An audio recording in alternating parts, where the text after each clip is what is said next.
And make no mistake, viewers, this right here is Cold War 2.0. Russia and the United States are once again going head to head.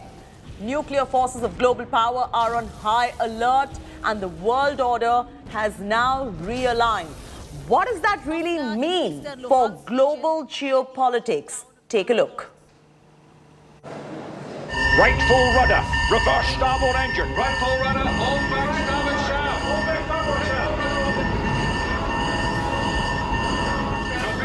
An iconic scene from perhaps the world's most famous Cold War film, harking back to a time of terrifying distrust. Nuclear hair triggers and a world even just a breath away from intercontinental mass destruction.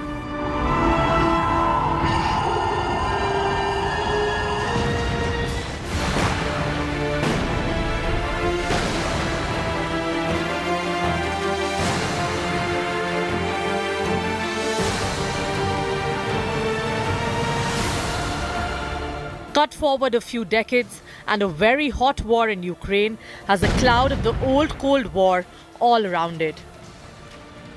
Sit back while we prove to you that we are in Cold War 2.0.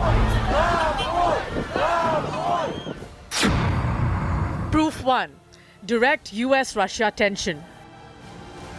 The first piece of proof, the war in Ukraine has sparked the most high-level tensions between the U.S. and Russia in decades, with both superpowers reviving historic angst to paint each other as global imperialistic aggressors running roughshod over world peace. Did you ask me whether I would call? Oh, I think he is a war criminal. Proof 2. Big global realignment. The second piece of proof is the global realignment of the international order. Hugely reminiscent of Cold War pressures, complex linkages aside, the world stands massed against Russia, its ally China, a neutral India, with the United States making it clear to nations that they are against Russia or with Russia. The crisis in Ukraine is visible, crafting a new world order. Proof 3. Nuke forces on high alert.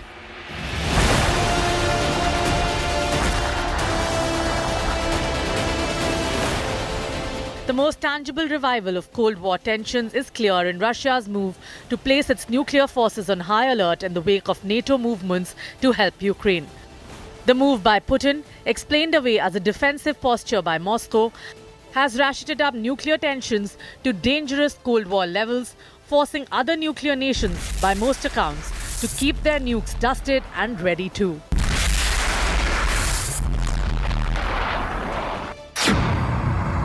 Proof 4. Biowarfare allegations. The allegations of biological weapons laboratories and experimentation with germ warfare are also typical of the Cold War era crossfire.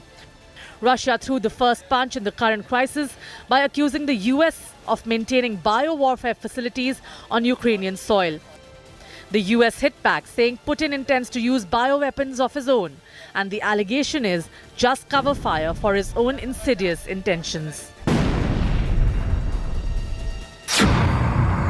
Proof 5. Isolation through airspace. With several nations closing their airspace to Russia, the sense of geographic isolation has heightened dramatically in the first few weeks of the Ukraine invasion. With few flights in and out of Russia, the alienation of a superpower is palpable and in many ways is even more than how it was during the Cold War. Proof 6. Moscow unplugged from global economy. The crippling sanctions against Russia haven't slowed Putin's military rumble in Ukraine, but Russian citizens are most definitely feeling the heat. A Soviet-era arrogance that Russia can survive without the global economy is also representative of Cold War-era confidence. The suggestion that the world needs Russia more than Russia needs the world. Proof 7. Mass mobilization across Europe. Perhaps the most visible manifestation of a new Cold War, the readiness of militaries in Europe across NATO nations and the move of several other countries like Finland to consider joining NATO, creating a spectre of the Russian menace. The suggestion that it's Ukraine today and the other countries next, painting a scary Cold War scenario that goes just beyond the cold. There's real combat taking place in Ukraine for a whole month and counting. One thing is certain, whenever that battle ends, Cold War 2.0 won't end anytime soon. With Shivaru, Bureau Report, India Today. The war in Ukraine has not only laid waste the region over which it is being fought, it has also had long-ranging impact on different parts and functions around the world. This is possibly one of the drawbacks of an interconnected existence, which is life in the 21st century. India, about 5,000 kilometers away from the scene of the battle, has not had the distance guarantee insulation from the impact of the war.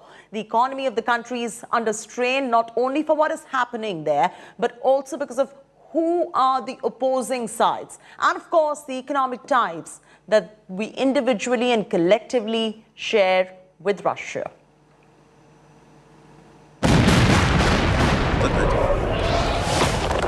On February 24th, Russia invaded Ukraine. This is Mariupol. You hear a series. Hear this sound.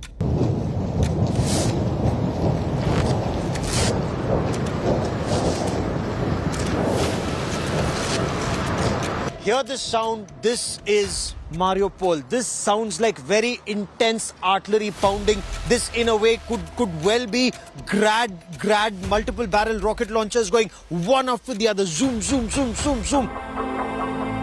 On March 8th, US President Joe Biden raised the ante by announcing a ban on the import of Russian energy products. We're banning all imports of Russian oil and gas and energy. That means Russian oil will no longer be acceptable at U.S. ports, and the American people will deal another powerful blow to Putin's war machine.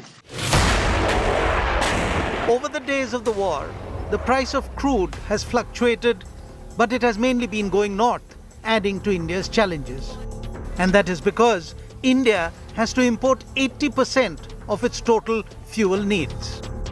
It is estimated that India buys around 2% of its total crude oil requirements from Russia. The figures for the 10 months from April 2021 to January 2022 indicate that India imported some $2 billion worth of oil from Russia in that period. Now, with Russia facing sanctions and restricted from selling oil to most of the world, India has gone ahead and signed a deal to import 3 million barrels of crude. While this would increase the Russian share in overall imports, the price at which the deal was struck is not yet known.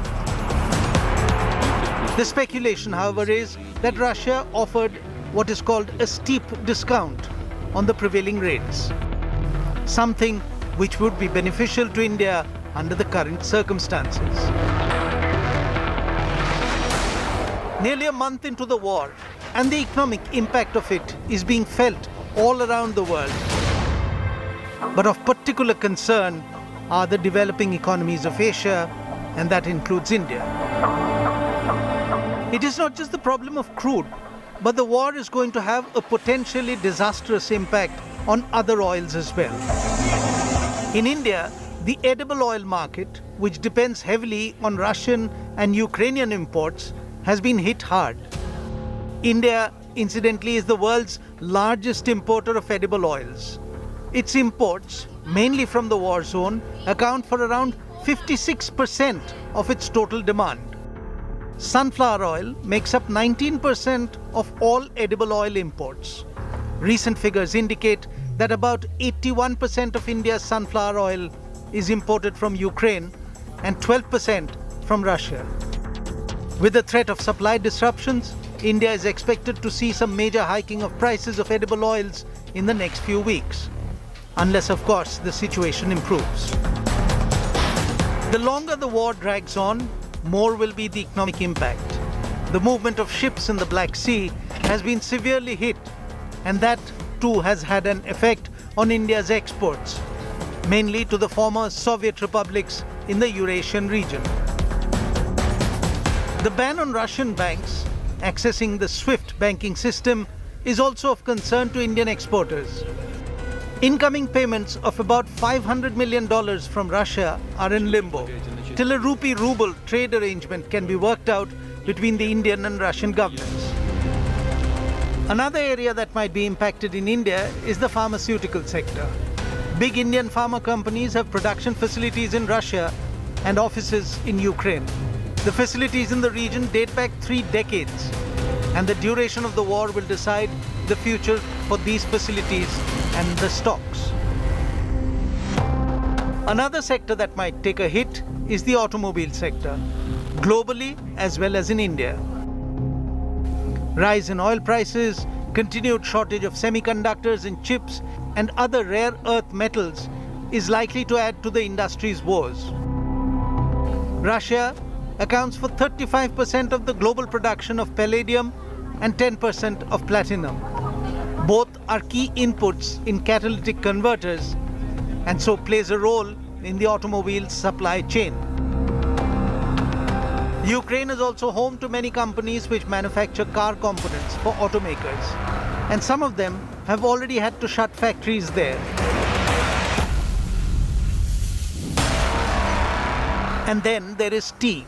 One of the biggest losers due to the conflict could be India's tea sector, because Russia alone imports almost 13% of India's total tea exports.